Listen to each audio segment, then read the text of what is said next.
ማንኛውም ይሁን ነብይም ይሁን መላእክትም ይሁን ጅብሪልም ይሁን መርየምም ትሁን ኢሳም ይሁኑ ማንም ይሁን ከአላህ ውጭ የሚመለከው ነው ምንድነው? ሽርክ። ነብዩ አለይሂ ሰላቱ ወሰላም عن عبد الله بن مسعود رضي الله عنه قال النبي صلى الله عليه وسلم من مات وهو يدعو من دون الله ندا دخل النار رواه البخاري كالله وجه ليلانا كان يتأرى كموت جهنم يقبل على النبي عليه الصلاة والسلام. سلازي بجند عند نبياتوች ላይ ልከናል ምን የሚል አን ኢብዱ الله ወጅተኒቡ ጣጉት የተባለን በሙሉ ራቁ።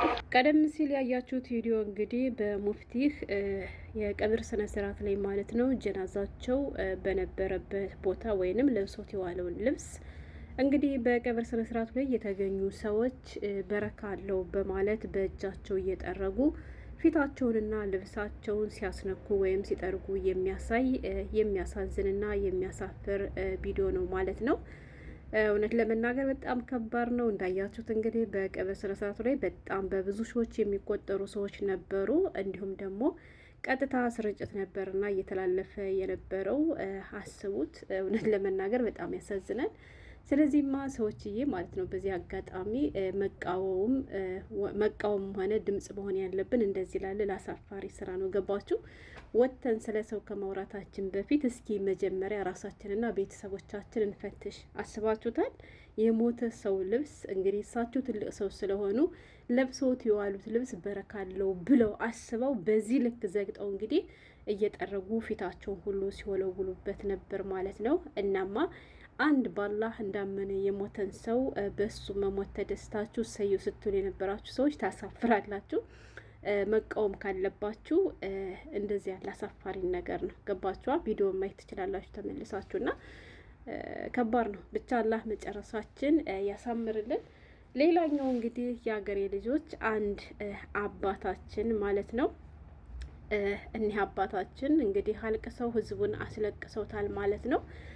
በጣም ከባድ ነው ወላሂ። እንግዲህ በህይወት እያሉ ከሙፍቲ ጋር እንግዲህ እንደ ሀገር አንድ በሚያደርጋቸው ጉዳይ ላይ ተገናኝተው ብዙ ነገር ሰርተዋል፣ ብዙ ነገር አሳልፈዋል እና ያ ነገራቸው እንግዲህ ዛሬ በቀብር ፕሮግራማቸው ላይ ተገኝተው ከመገኘትም አልፎ እንዲህ እያነቡ ታይተዋል ማለት ነው። እንግዲህ የብዙ ሰውን ቀልብ ስበዋል።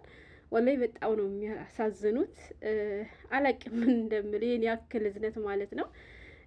ሀዘን ሰው አይመርጥም። የሀገሬ ልጆች ለማዘን እውነቴን ነው የምላቸው። ግዴታ የዚያ ሃይማኖት ተከታይ ግዴታ የዚያ ብሔር ተወላጅ የዚያ ሀገር ዜጋ መሆን እንደማይጠበቅብን በእኒህ አባት አይቻለሁ ማለት ነው። እና ስለ ስሙ እንግዲህ በጣም ይቅርታ፣ ያው በትክክል ላልጠራው እችላለሁ። እንግዲህ የኦርቶዶክስ የሃይማኖት አባት ናቸው። ብፁዕ ወቅዱስ አቡነ ማቴዎስ ዛሬ በተቀዳሙ ሙፍቲ ሀጂ ዑመር እንድሪስ ሽኝት ላይ ተገኝተው እንግዲህ እንዲህ ሲያነቡ ታይተዋልና ሰው መነጋገሪያ አድርጓቸዋል። እንዲሁም ኡስታዞቻችንም የየራሳቸውን ሀሳብ ሸራ አድርገዋል። ብቻ አላቅም እኔ ወላሂ እንደምታቸው ሙፍቲ እንግዲህ በህይወት እያሉ ጓደኝነታቸው እንዲህ ነበር። አላቅም የሰው ልክ አላህ ረጅም እድሜ ይስጦትን ሌላ ምን ይባላልና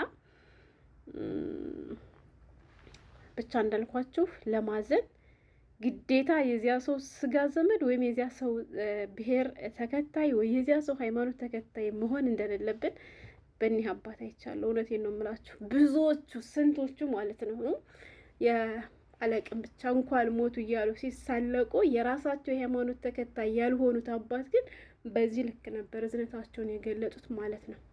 በዚህ ልክ አያችሁ ማለት እኔ ግን በጣም ገርሞኛል ወላሂ። አንዳንድ ወንድሞች እሰይ አለ እኮ በሁሉም ሀገር ማለት ነው የአቂዳ ልዩነት ያለ ነው፣ በእኛ ሀገር ብቻ አይደለምና። ግን ፈለገ ያክል የአቂዳ ልዩነት ቢኖር ሁሉም ሰው በየስራው ነው አይደለ ጌታውን የሚገናኘው። ቀጭው ማዛኙ ምሱ ሆኖ እያለ እኛ ቆራጭና ቀጣይ ሆነን ግን በዚያ ላይ ክስ የተገላገላቸው ምናምን።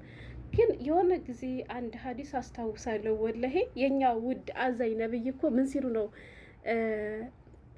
አንድ አይሁድ ሙቶ በዚያን ሰዓት ጀናዛቸውን ይዘው እነሱ ባሉበት ሲያልፉ አያቸው። የኛ ውድ ነብይም አለቀሱ። ዑመርም አብሯቸው ስለነበሩ እንዴ ሙስሊም እኮ አይደለም አይሁድ አይደለ እንዴ ሞተው ለምንድን ነው የሚያለቅሱ ብሎ ሲጠይቃቸው እንዴ እሷስ ነብስ አይደለችም እንዴ ብለው መለሱለት የሚል የሆነ ሀዲስ ላይ ሰምቻለሁና እኛ ግን ይሄን ያክል ጭካኔ ከየትኛው ሐዲስ ከየትኛው ቁርአን በሰው መሞት ተደሰቱ ብለን እንደታዘዝን ባላቅም ብቻ እናሳፍራለን ወላሂ። እና ለማንኛውም ይሄድን ነበር የመጣሁት። በጣም ብዙ ክርስቲያን ወገኖቻችን አላቅም ወላሂ እኔ እንጃ እንደዚህ ያሉ መልካሞች አሉ እንዴ? ታዋቂ ሰዎች እነ ቴዲ አፍሮ በጠቅላላ በቃ ሁሉም ኢትዮጵያዊ በሚባል መልኩ ማለት ነው በእኒህ አባት ላይ ሀዘኑ ከሙስሊሙ ይልቅ የክርስቲያኖች እኔ እንጃ ጎልቶ ነው የታየኝና አላህ ሁሌም ሀገራችን አንድ ያድርግልን፣ ህዝባችን ሰላሙን ይመልስለት ወላሂ።